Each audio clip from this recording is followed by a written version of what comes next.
Welcome to today's deep dive. I'm your host, and today we are looking at this really fascinating document from the Dryer Vent Safety Council.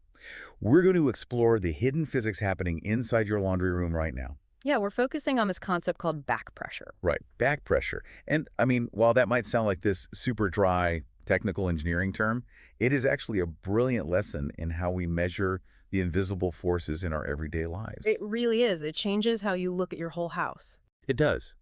So, okay, let's unpack this. Because to really understand what this document is telling us, we kind of have to rethink what a dryer actually is in the first place. Yeah, because we are so accustomed to viewing home appliances as just these simple, single-purpose boxes. You put wet clothes in, you get dry clothes out. Right, and you just assume the heat is doing all the heavy lifting. Exactly. The assumption is that the heat does the work, but the heat is only half the equation, really. A clothes dryer is, fundamentally, a massive air pump. An air pump. Yeah. It takes in ambient air, heats it, absorbs the moisture from your clothes, and this is the hard part, it has to push that heavy, wet air out of the machine through the entire length of the exhaust system and safely outside your house. And that exhaust journey is, like, completely hidden from us. We don't see the air traveling through the floorboards or, snaking up into the attic. Right. It's totally out of sight. But that ductwork acts as a physical barrier to the airflow. So the technical term for the resistance the dryer is fighting against is back pressure or static pressure. Okay, static pressure. Yeah. As the dryer tries to expel the air, the walls of the vent, the length of the pipe, the bends in the system, all of that pushes back against the airflow. So back pressure testing is just the process of putting a numerical value on that invisible struggle. And the document uses a very specific metric to quantify this resistance, which it's called inches of water column.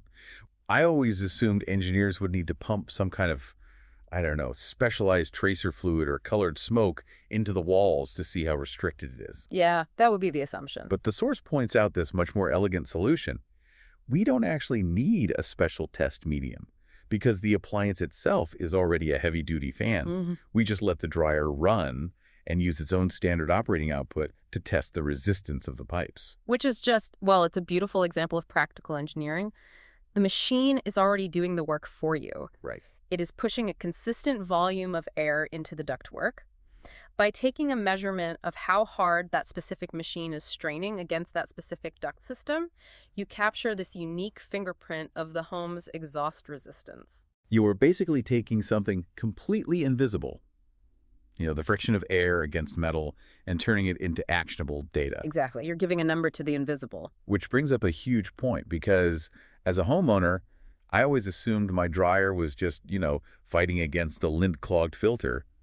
Whenever someone mentions a dryer vent issue, lint is just the immediate villain. Right. Everybody blames the lint. But looking at these sources, lint is just the tip of the iceberg.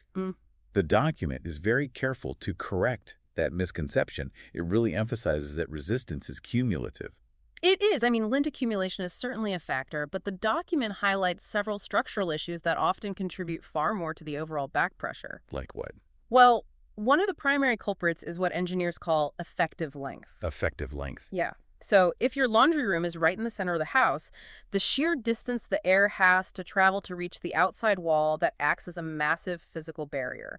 Or you might have an exterior termination flap, the vent cover on the outside of the house. Oh, yeah, those little plastic louvers. Exactly. Those can get painted shut by accident or totally blocked by a bird's nest. Which I've actually seen happen.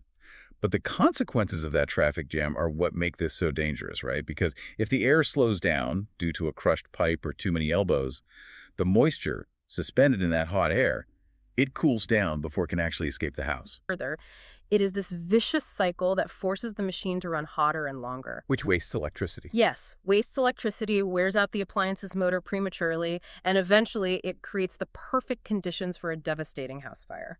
But wait, here's a detail from the text that I thought was super interesting. Even if the pressure is high, the test still doesn't tell us what the blockage actually is, right? Like the tool doesn't display an error code saying, hey, you have a bird's nest. It just gives you the total inches of water. Yes, a small hole is drilled and a test probe is inserted directly into the exhaust duct within 12 inches of the dryer outlet. Why so close to the dryer? That placement is critical because it captures the total pushback of the entire house's ductwork right at the source before the air even begins its journey. Gotcha. Now, here's where it gets really interesting for me, looking at the testing protocol. The DVSC specifies that you have to run the dryer empty with a clean lint screen and on air only, as in absolutely no heat. Right, cold air. Which feels incredibly counterintuitive.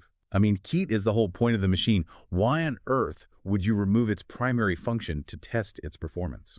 It's a great question. It all comes down to the thermodynamics of air. When you introduce heat into an enclosed space, you totally change the behavior of the air molecules. Because they get energized. Exactly. The heat gives them kinetic energy, so they move faster. The text includes a really critical warning here that I want to highlight. Oh, back pressure measures performance, not cleanliness. Right. If the technician assumes a reading just means they need to run a brush through the pipe, they might remove a handful of lint, sure, but they will completely ignore the crushed ductwork inside the ceiling. Wow. So the classification dictates that the technician must evaluate the system and use their professional judgment to diagnose the actual root cause of the resistance. And because you can't physically see the crushed pipe in the wall, how do you even know the technician actually fixed it? Which brings up probably the most practical takeaway from this entire document: the before and after measurement. Yes, because historically, vent cleaning has relied entirely on trust. Totally. A technician runs a brush into the wall, pulls out some lint, packs up their tools, and assures the homeowner, hey, the airflow is better. But the homeowner has literally no way to verify that claim. Not at all. There's a great quote in the source from David Lavelle. He's the co-founder of the Dryer Vent Safety Council that perfectly summarizes their philosophy on this. He says, and I quote, "What's not measured cannot be managed." It's so true. So you aren't just relying on this vague impression of airflow anymore. You have hard, physical proof that the hidden infrastructure of your home has been fundamentally improved. Exactly. And it also serves as a crucial check for the technician themselves. We are moving away from treating appliance care as this subjective chore and treating it as a measurable science. And this shift is happening across the entire industry. It really is. Dryer manufacturers have long recognized exhaust system resistance as the ultimate bottleneck for their products. Because they can build a great machine. But they design machines capable of incredible efficiency, and if the home's infrastructure is poor, the machine fails anyway. The dryer does not have eyes. It doesn't know if the resistance it's fighting comes from a lint clog or a crushed pipe. It only registers the total back pressure. Right. So by standardizing how we measure that resistance in the field, technicians can actually ensure the home environment meets the manufacturer's strict operational requirements. Yeah, the document quotes Tim Royer on this. He's a 20-year veteran of the industry and a certification trainer. He calls back pressure testing the gold standard for measuring dryer vent performance. He's absolutely right. His quote really captures the essence of this whole paradigm shift. He says, "I love the science of the industry. Anyone can clean a dryer vent, but professionals know how to properly diagnose and test." What's really fascinating here is how it completely reframes the core question that property owners ask. For decades, the standard question has just been, is the dryer vent clean? Which, implies a binary state of either dirty or spotless. Yeah, clean or not clean. Right. But the much more vital question we should be asking is, how is the dryer exhaust system performing? Exactly. And instruments like the analog gauge and the digital manometer, they provide the raw data to answer that question. But no instrument replaces the human element. The measurement tells us how the system is performing. The human professional determines why. It is this perfect synthesis of scientific data and diagnostic expertise. So what does this all mean? It means that making the invisible visible through consistent, rigorous data completely changes how we manage our environments. We take a hidden struggle, literally air fighting its way through a maze of metal.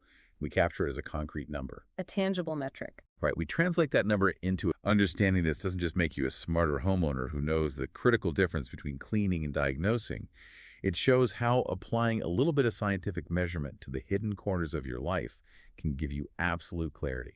And, we spent this time exploring how capturing the invisible back pressure behind your drywall changes everything about how you maintain a single appliance. Oh, that is a perfect thought to leave on. Thank you so much for joining us on this deep dive into the hidden physics of your home. We'll catch you next time.